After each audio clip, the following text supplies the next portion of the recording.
Shalom lekulam. Welcome back. Thank you to everyone who watched us and listened to us last week for our inaugural conversation. And we thank everyone for their feedback.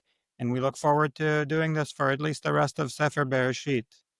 How was your week, Abba? Baruch Hashem, everything is going fine, very busy, but we have to thank Hashem when we can be busy. Yes. The Parsha of this week is Parshat Vayera. The Parsha begins with the three angels or three messengers who come to Abraham's tent immediately after his circumcision. And it ends with one of the pivotal moments in Jewish history, which is the binding of Yitzchak, the story of the Akedah. We'll concentrate on the story in the middle of the Parsha, which is the interesting story of the destruction of Sodom. One of the angels that comes in the beginning of the Parsha is sent to destroy Sodom. And in order to really understand this chapter in the Torah, let's speak a little bit about what exactly was this terrible, irredeemable sin of Sodom that Hashem said we have to destroy the city and all its people. Yep, you're right. The interesting thing is that, at least in the beginning, we have no idea what was exactly the sin of the people of Sodom. In our parsha, it just said, "Vayomer Hashem za'akat Sodom va'amora ki rabba." There is kind of cry that comes from Sodom, and it's excessive cry. V'chatatam ki chavda meod, and their chet, their transgression, is very heavy. What is it exactly? It doesn't say. What we learn in the parsha itself is that there was a serious issue of accepting guests into the city until it culminates with the point where they want to sexually abuse the guests, which is a very serious issue. But we don't know much about the profile of Sodom. And the question that sometimes I ask myself, if I would land in Sodom of the time, what will I see exactly? And again, it does seem like we associate Sodom with specifically, as you mentioned, deviant behavior from a sexual perspective. But the truth is that both in Tanakh and in our rabbis, they don't concentrate on this specific sin. They see the issue with Sodom as being something a little bit different. It's very, very true. You actually touched upon a very interesting point in general. Sometimes we learn from the Tanakh, from later books, something about the Torah itself. In Tehillim, sometimes there are some different a perspective of Yetziat Mitzrayim, the order of the Makot, for example. And here you are absolutely right. We find in Yechezkel that the problem with Sodom was their kindness towards other people, the way they treated the unfortunate people. Yad ani ve'evyon lo echzika. There was a lack of social caring on each other, something that in the Torah itself we don't find so much. So Yechezkel shed a new light about the Aveirot, the sins of Sodom. And I just want to mention that the Torah already gave us a hint about Sodom when Lot and Abraham are departing ways. It said, "Anshei Sodom ra'im v'chataim la'Hashem," but the Torah itself does not say exactly what they were: ra'im, bad, v'chataim, and sinners. So we will have to build the picture piece by piece. It's kind of puzzle that we have to combine from different places in the Torah. Why doesn't the Torah just say what their sins were? I think Sodom is serving as a society that is doomed. We just know that they were bad and we know that their punishment was terrible. Actually, I don't think that anyone was punished in such a way that they were completely destroyed. Not only them, but even the land that they were sitting in was completely destroyed. The only parallel is what happened in the Mabul. Hashem destroyed humanity and destroyed the place. But Tishachet Haaretz was not only the people, but the land itself. But again, the Torah itself does not give us too many hints. I think that the Torah wants us to be learners, not readers. And many, many times we have to build the picture for ourselves. And therefore, the Torah just leave us with very broad strokes. We have to complete the little details. Very interesting. So again, the Navi tells us more explicitly than the Torah that their issue was that they wouldn't help poor people, they wouldn't give charity. We see charity as something that's what we call lifnim mishuat adin, beyond the call of duty. It's not something that is necessarily required. It's obviously a very beautiful thing to do. Um, how is it that the people of Sodom and the like you said, the land of Sodom was completely destroyed because they didn't go beyond what a normal person should do? It seems like by the letter of the law, they were doing they were okay. It's not a great society. No one wants to live in a society that has no benevolence. But to destroy the whole city and the land on which it sits, why is that? This is a great question. Because again, you are absolutely right. We never see that the punishment for lack of kindness or even mistreating of the poor people should lead to something so enormous as like destroying the people and the city itself. And you know what? In a way, I want to say that this was also the concern of Hashem himself, and it will explain us why Abraham um, prayed for the people of Sodom. Because I guess that on the surface you saw a functioning society. And if there are some problems, well, every society has some problems, but you have to fix it. And you must ask yourself, like, what happened here? How it was possible that indeed something like this happened? And I want to say that maybe that will explain the pasuk in our parsha that Hashem said, I hear the cry. It's unusual cry. The chet is very heavy. Erdana ve'er'e aketsakata ba'u elai. Well, normally, when a person is punished, or a nation is punished, or a community, I'm sorry, if they sin, Hashem will punish them. There is a concept of sachar ve'onesh. But here there is something different. Hashem has to go down. Hashem have to assess the situation and to decide what to do. And by the way, the consequences are very interesting. Asu kala ve'im lo eda. The options are like black and white. It's like on or off. It must be or that the Hashem is going to destroy them or not. So it must be something that Hashem himself had to assess. Regular human beings apparently will not see the problem, at least not in first glance. And what does Hashem see? What is it, again, that makes the city completely irredeemable? So, you know what? We don't know.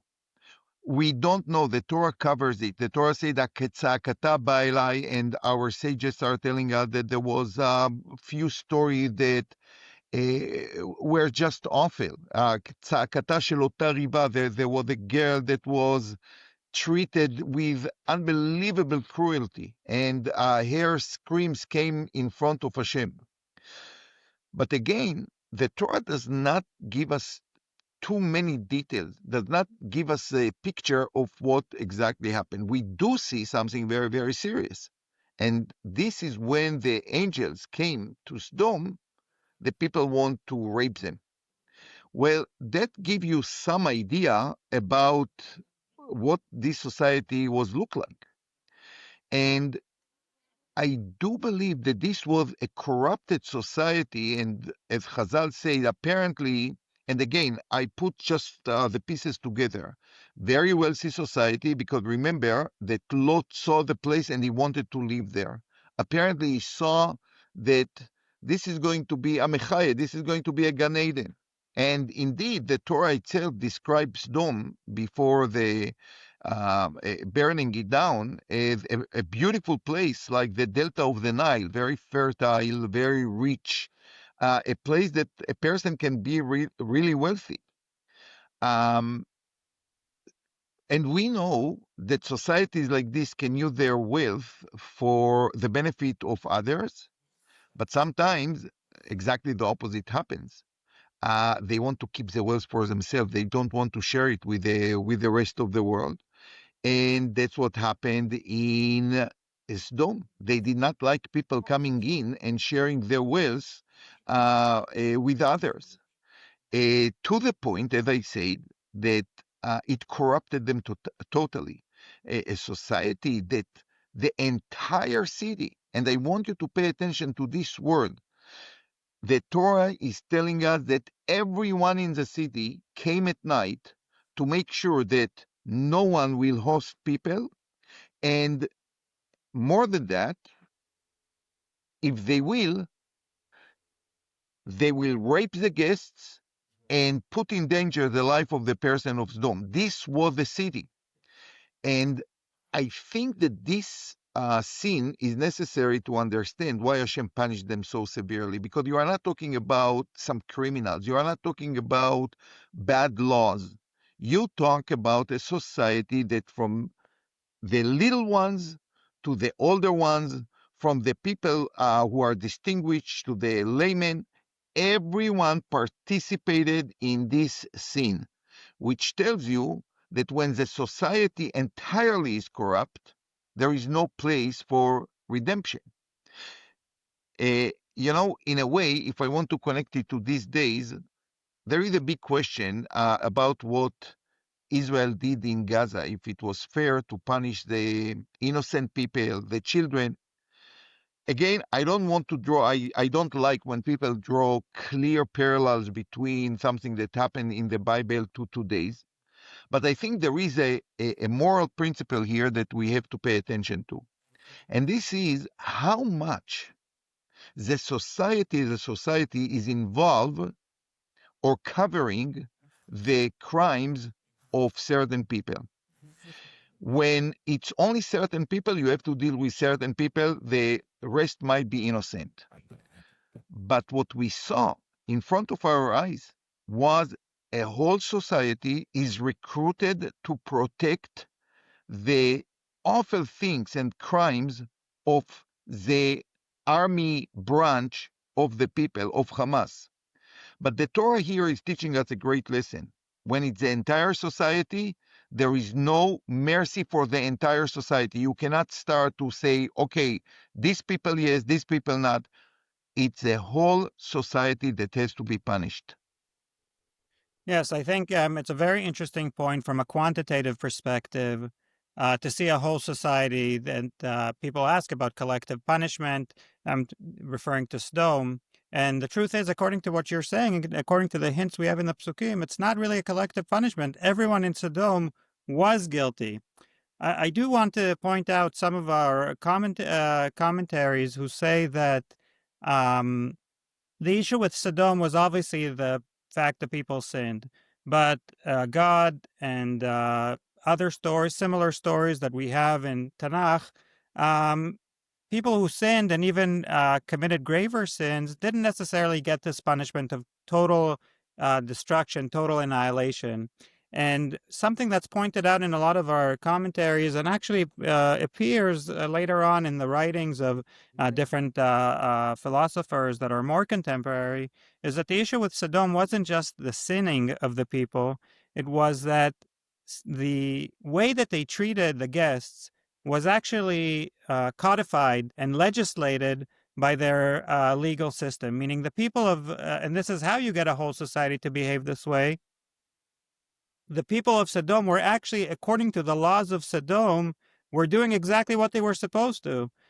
We know the rabbis tell us that what is the defining characteristic of Sodom? Shali, shali, shelcha, shelcha. What's mine is mine, and what's yours is yours. And someone can look at that and say, one of the greatest inventions of political theory is the ability of people to own, to have their own private property, which is most people would see as a very positive thing. So shali shali shelcha shelcha doesn't seem like a terrible thing. But we see here that there is codified this cruelty, this complete lack of care about anyone else, a total lack of desire to do charity. Like the pasuk in Yechezkel says that Yad ani ve'evyon achziko, they didn't hold the hand of the poor. A society that's systematically not interested in charity, not interested in how the other person is doing, even if they protect the ownership rights and there are positive ideas there that we associate with capitalism even. A society that's built on that and that codifies it and legislates it, that kind of society is much worse than a sinning society. That society has no right to exist. So the fact that that everyone there was doing what they were supposed to, and to act with such cruelty under a legal system, the commentaries point out that that's really a bigger issue than any sin, any sexual deviance, or anything like that. That was actually the major issue with Sodom, which I think, again, qualitatively and quantitatively really puts things together for us. I So think the it's a obvious question. yeah, I think it's a very important point, because it's interesting. The Mishnah in Masechet Avot says, "Sheli, sheli, shelcha, shelcha, lo midah beinonit." According to the Tana Kama, according to this Tana, it's normal. Midah beinonit means that's the normal way people behave, because as you well said, this is actually the definition of ownership. Mine is mine, yours is yours. ויש אומרים זו מידת סדום. So one explained, יש אומרים means when many people saying that, it's not only like the normal people of individuals, but many people behave this way. As a society, you cannot function this way. A society need care and need thinking about the other one. Because as much as individuals or two neighbors can live sheli sheli shelcha shelcha, and good fences are building a good neighbors, when the entire society behave this way, you cannot build a community. ויש אומרים, when many people say that, זו מידת סדום. By the way, I just want to add that even today in the Jewish law, we still keep this idea of midat sdom, and we can force people. It's not only like charity that you want, it's not voluntarism. The Jewish law want to avoid midat sdom. Yeah, and I think it's possible to say that the two opinions in the Mishnah, one that says midah beinonit, that it's kind of like a middle quality, and midat sdom are not really contradicting each other, because when we talk about creating a society, about constructing a society, we're not looking to build a mediocre kind of middling milquetoast kind of society. So it's true that maybe, like you say, on a personal level, shali shali shelcha shelcha is okay, but when you're trying to build a society, and again, we're talking about the early societies and the way we want to construct what will become civilization later on, and Jewish civilization, we're not interested in midah beinonit when we build an entire society. So I don't know necessarily that there's a machloket here between the opinions in the Mishnah and Avot, but interesting points. Having said all this,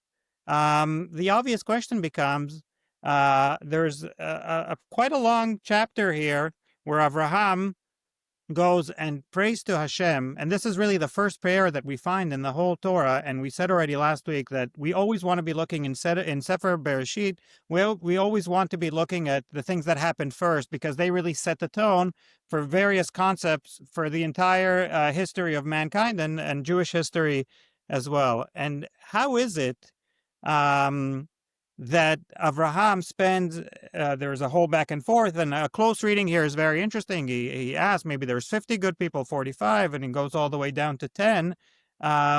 This whole back and forth, why is Avraham wasting his prayers? And the first ever prayer is about these horrible people that we just said you cannot build a society of these terrible people.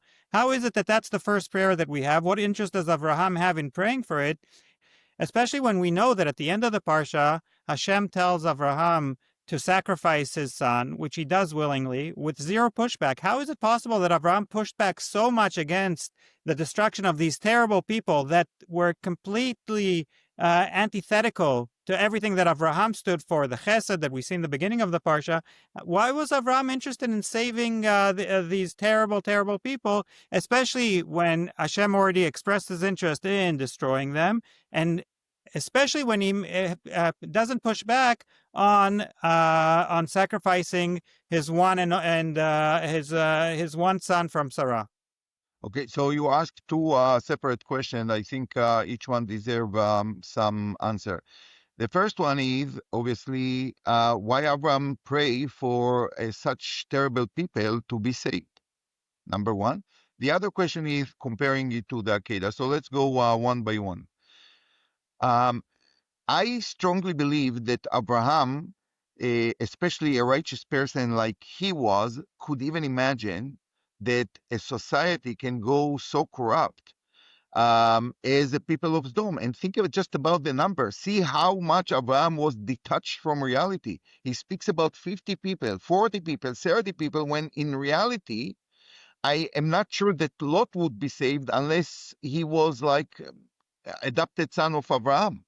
So when you talk to Hashem and talking about 50 people, when in reality there is no one that deserves to be saved, I see it a reflection. Good people see everything good and everything is fine. And Abraham could not believe from the place he was in, such a great person, that you can have a society with not even one person to save the society. This is one idea which I think on the Pshat level, when you see the detachment of the negotiation, he speaks about 50 and there is no one, you start suspect if Abraham indeed knew what is happening. And again, Hashem himself had to go down and to assess the situation. What does that mean? When Hashem has to assess the situation, we human beings would see a society that looks fine. So I think that Abraham was detached from the reality of Sodom, number one. Number two, Abraham had a name that he was not born. He was born Avram, and he was changed to Abraham, Av Hamon Goim. Abraham took responsibility for others. And Abraham strongly believed that he can change the city. If he will go there, if he will influence the people, maybe not himself, but there will be 50 teachers or 40 teachers that will go to the different places. He will set maybe educational system that will change the course of events. And he saw that it's possible. We read every Yom Kippur the story of Yonah, who actually one person went to a corrupt place and managed to change it. And remember, the threat was the same. Hashem said, Od 40 yom nimveh pachet, what happened in Sodom. And one person could save the entire city from destruction. So Abraham strongly believed that maybe him, with the help of others, can save the Sodom from destruction. So this is the explanation why Abraham indeed prayed for the people. would like to encourage everyone who listen to our discussion here to go and read the Hakdama of the Netziv, the introduction of the Netziv to the Torah, because he uses this episode, which seems to be odd and actually counterproductive, davening for such wicked people, as showing us and demonstrating what was the level of the Avot and why Sefer Bereshit is named Sefer HaYashar, because righteous people are one thing, straight, so to speak, people is a different thing. And they always look on the positive side of things, trying to improve, trying to redeem. And sometimes, actually, the same people who are keeping the laws, as it happened, for example, with the people in the second temple, maybe they keep the law, but they are so far away and so remote from the spirit of the law, from the goals of the law, that they might be a distracting force, as it happened indeed in the second temple, at the end of the second temple. If you want, we can now discuss your last question, and this is why Abraham was so obedient and was not arguing when it comes to his own son. You daven for the wicked people of Sodom and you don't find words for your own son. And this is a huge, huge question. And I'm sure that there are many answers. I have to choose the one that speaks to me. And I think that the Torah here is telling us something quite amazing, especially in the modern world that we are in. The ways of Hashem and the laws of Hashem, which reflects the ways of Hashem, need to be learned. And when you learn something, you will not understand. You will ask manishtana. You will ask all kinds of questions to understand better the ways of Hashem. And that's what Hashem wants us to do. The whole Torah is debate and disagreements and proofs and disproofs. Because when it comes to learn the ways of Hashem, not everything is so clear. Sometimes it's shnei ktuvim hamakhrishim be'edei. You have two sources and they seem to be completely contradicting. Like this one. We have one source that is talking about the tefillah of saving the wicked people, and one a complete silence when he was supposed to pray for Yitzchak. And you need a third source, maybe to reconcile the contradiction. And sometimes you will not find even the third source. You will have to explain it to yourself. And I think this is the difference between obedience when it comes as a law, as it comes as a command, and understanding the way of Hashem. When Hashem took Abraham and told him, I'll tell you something about my ways, I'm going to destroy a city, Abraham wanted to understand. Why? If there are 50 people at Tispet Tzadikim Rasha, how is that possible? Just explain me how your midot, Hashem, are materialized in something like this. When it came to the commandment, Kachna et bincha et yechidcha sherabta et Yitzchak, there was no place for not understanding. And by the way, Chazal are telling us that after the episode of the Akedah, Hashem say, Abraham asked Hashem, what happened here? You told me that this son is going to be my only son, and Kibi Yitzchak yikareh lecha zara, and then you tell me to take him to the mountain. So it's not that Abraham did not ask questions about the whole story of the Akedah. He did. But he did not interfere with the principle of obedience. When Hashem is telling us something to do, we have to do it. I agree. And I think there's something interesting here that, again, it's a very difficult question. I think these two parshas, especially that they're quite close to each other, teach us that there is really a duality of our relationship with Hashem, with God. There's a very interesting pasuk that opens up this whole dialogue, and again, by the standards of Sefer Bereshit, it's a very long prayer. It's a whole back and forth with Hakadosh Baruch Hu, and we'll see, for example, with Yitzchak, that there's not a lot of talking. So whenever the Torah does give you here double-digit psukim about a specific parsha, it's meaningful and it's coming to teach us a lot because the Torah does mince words. But the beginning of the conversation starts with the following pasuk, which is, when you look at it closely, it's a very strange pasuk. Kadosh Baruch Hu, the messengers, the angels, are on their way to Sodom, to destroy Sodom, or to save Lot, but to destroy Sodom. V'Hashem Amar, what does Hashem say? Hamchaseani me'Avraham asher ani oseh. Do I cover from Avraham what I'm about to do? Like, how could it be that I'm not going to tell Avraham? And the obvious question is, Avraham is not, Avraham is a human being, a very holy human being, but he's not a consultant for Hashem and says, it's a good idea to destroy Sodom. Hashem is almost inviting this conversation here with Avraham. And I think that teaches us that one model of our relationship with God is exactly that we are, in a way, partners with Hashem, that Hashem is really going to say, listen, Avraham, this is what I'm about to do. What are your thoughts? And Hashem probably anticipated that there would be a whole back and forth. And that's the story of Sodom. Of course, it's not effective, and we can talk about what the whole purpose here was, but there's definitely a lesson here that there is a certain dialogue, so to speak, that we can be having. Any human being that wants a relationship with God can have that partnership almost, with Hashem. Whereas the story of Akedah, and again, I'd love to hear why it would be one way, if you agree at all, why it would be one way for Sodom and one way for the Akedah.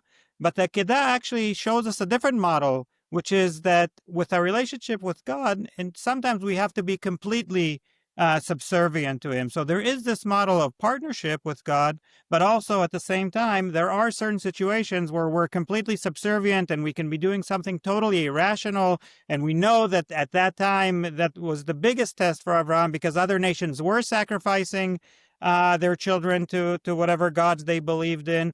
So that total subservience, that's the model that's shown to us by the Akedah. What are your thoughts? I love this idea. I think it's an important idea that discuss the fine line between partnership and consulting with Hashem and the obedience. It reminds me a story that I read, I think, by the book of Yafa Eliach, that in one of the concentration camps, Jews were debating about Hashem. Where is Hashem in all this? And they couldn't understand. And some people said, how can we believe in Hashem when we see everything around us? And then one Jew said, guys, it's time for mincha. And they stopped it and davened mincha. I don't know if the story is true or not, but this story, I think, can serve.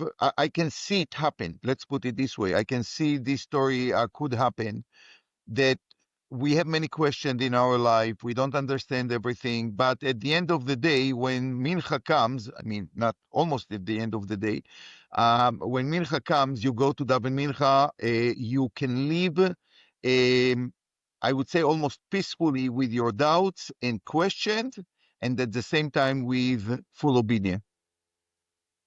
Yes, and I think this goes well with the topic and with the concept that I think we'll be exploring a lot in the next few weeks, where Judaism is really a religion of doing. It's not a religion of just believing and thoughts and philosophy. It's really even something that seems like, mincha, it's a short kind of davening. But really, those activities are almost more meaningful than the deepest philosophical conversations, which Judaism for sure engages in. But at the end of the day, we're a religion of doing, and even small things, of consistent doing things like mincha, which we do every day. I've heard you speak many times about how mincha specifically is the most difficult because, shachris, we can go 6 a.m. before work, and marv, we can go 11 p.m. after the day is done. But mincha is always the most challenging because we have to find time in the middle of the day. But again, this again shows that we're a religion of doing, and that could be the difference between the davening for Sodom, which is one thing where you can be a partnership, but when Hashem tells you to do something, an act, even a seemingly cruel act, like the Akedah, at the end of the day, we always prioritize doing, even when we don't fully understand it. It's been a pleasure again, Abba, to speak about the Parsha. I hope our viewers again will watch, will listen, and most importantly, will give us feedback how we can make it better for you. And Shabbat Shalom, and we will see you next week. And if people have certain topics that they would like us to discuss and to hear our opinion, please let us know in the comments for this video. We will be more than happy to learn from your question and from your comment, and we will try to address them. Absolutely. Shabbat Shalom. Shabbat Shalom, Drishat Shalom to everyone. חוזר חתמו